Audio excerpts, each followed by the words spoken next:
नमस्कार दोस्तों, मैं हूं अनुपम भट्ट और आप देख रहे हैं कानून की बात अनुपम के साथ में।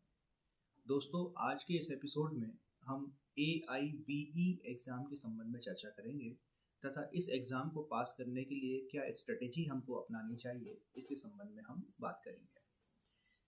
दोस्तों, वर्तमान समय में बार काउंसिल ऑफ इंडिया के द्वारा जो नियम बनाए गए हैं, उसके अनुसार AIB का एग्ज़ाम जो है वो हर एक व्यक्ति को जो लॉ ग्रेजुएट है और अधिवक्ता के रूप में अपना व्यवसाय करना चाहता है, उसके लिए इस एग्ज़ाम को पास करना मैंडेटरी है।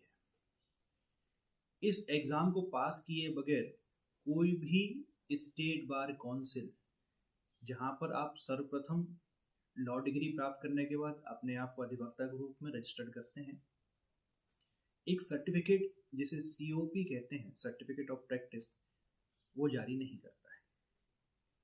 आप लॉ डिग्री लेने के बाद किसी भी स्टेट बार में पंजीकृत हो सकते हैं, लेकिन जब तक आप AIB का एग्ज़ाम पास नहीं करते हैं, तब तक वो बार काउंसिल आपको 2 वर्षों के लिए प्रोविजनल सर्टिफिकेट आपको देती है, जिसके माध्यम से आप 2 साल तक प्रैक्टिस कर सकते हैं।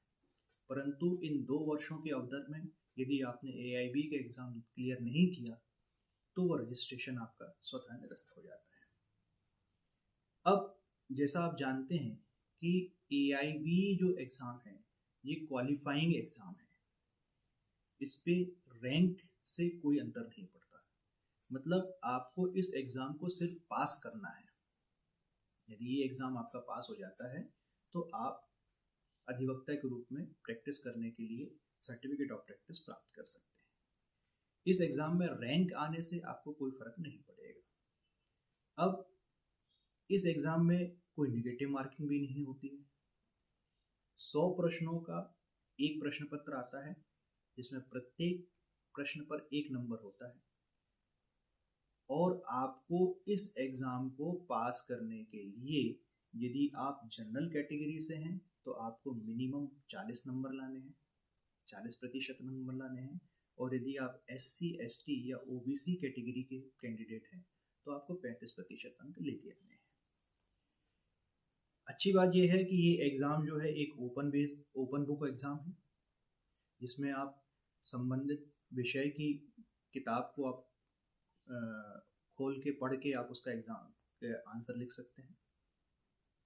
ये संपूर्ण भारत में होता है और लगभग 11 भाषाओं में इस एग्ज़ाम को कंडक्ट कराया जाता है। अब इस एग्ज़ाम का उद्देश्य क्या है?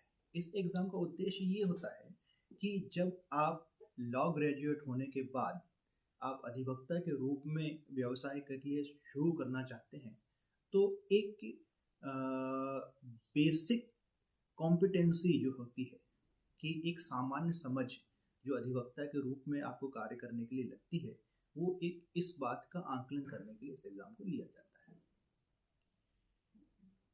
अब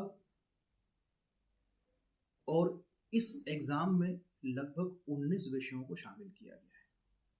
19 विषयों के आधार पर आपका आंकलन होता है, जिसमें basically constitution law, CPC, CRPC जिसे आप BNSS कहते हैं, IPC, BNS, evidence act, BSA, family law और अन्य लॉ जो इसमें शामिल हैं, उनको किया जाता है। अब इनमें से बहुत सारे विषय ऐसे हैं जिन्हें आप AIB लॉ ग्रेजुएशन के दौरान आप पढ़ चुके हैं, और आगे यदि आप सिविल जज ADPO की तैयारी करना चाहते हैं, तो इन विषयों को भी आपको सघनता के साथ, बारीकी के साथ आपको अध्ययन करना होगा। जैसे सबसे पहले आप देखें कि constitution law, constitution of India. Constitution of India judiciary में लॉ से संबंधित जितने भी एग्ज़ाम होते हैं, उसका ये कंपलसरी सब्जेक्ट है। AIB के एग्ज़ाम में इस विषय से लगभग 10 प्रश्न पूछे जाते हैं। दूसरा, IPC या भारतीय न्याय संहिता, इससे लगभग 8 प्रश्न पूछे जाते हैं। भारतीय नागरिक सुरक्षा संहिता, BNSS, इससे लगभग 10 प्रश्न आते हैं। सिविल प्रक्रिया संहिता, इससे लगभग 10 प्रश्न आते हैं। और एविडेंस एक्ट, इससे लगभग 8 प्रश्न आते हैं। फैमिली लॉ में 8 प्रश्न, in law of contract, specific relief, property law और नेगोशिएबल इंस्ट्रूमेंट, इसको चारों को सघनता से कॉमन करके इससे लगभग 8 प्रश्न पूछे जाते हैं। यदि आप 19 में से यदि इतने विषयों को आप तैयार कर लेते हैं तो लगभग आप 50% अंकों के लिए क्वालिफाई हो जाते हैं, जबकि आपको जनरल कैटेगरी के तौर पर आपको चाहिए 40 मार्क्स। इसके अतिरिक्त अन्य और सब्जेक्ट हैं, जैसे प्रोफेशनल एथिक्स है, professional misconduct, administrative law, environmental law, labour law, industrial law, law of tort, taxation, cyber law, public interest litigation, land acquisition, company law. इन पे लॉ के दौरान, लॉ ग्रेजुएशन के दौरान आपने जो अध्ययन किया हो उनको एक बार आप रिवाइज कर लें, तो लगभग आप 60 से 65% प्रश्न आप कर सकते हैं।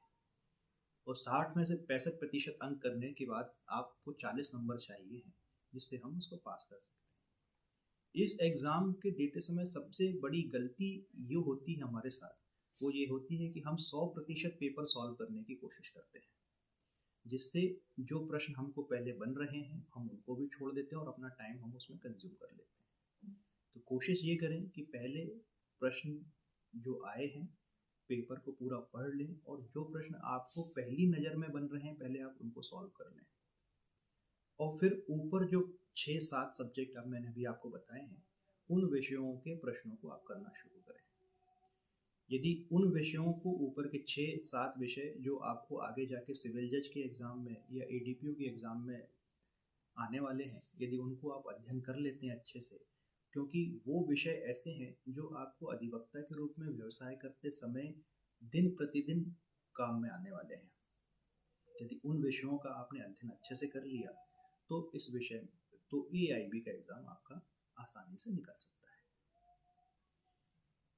एआईबी से जुड़ी किसी अन्य जानकारी के लिए यदि आपको आवश्यकता हो तो आप मेरे व्हाट्सएप नंबर पर कॉल कर सकते हैं, आप व्हाट्सएप नंबर पर मैसेज कर सकते हैं और अपनी समस्याओं को उसमें मैसेज पर लिखकर आप बता सकते हैं या कॉल करके आप पूछ सकते हैं। धन्यवाद।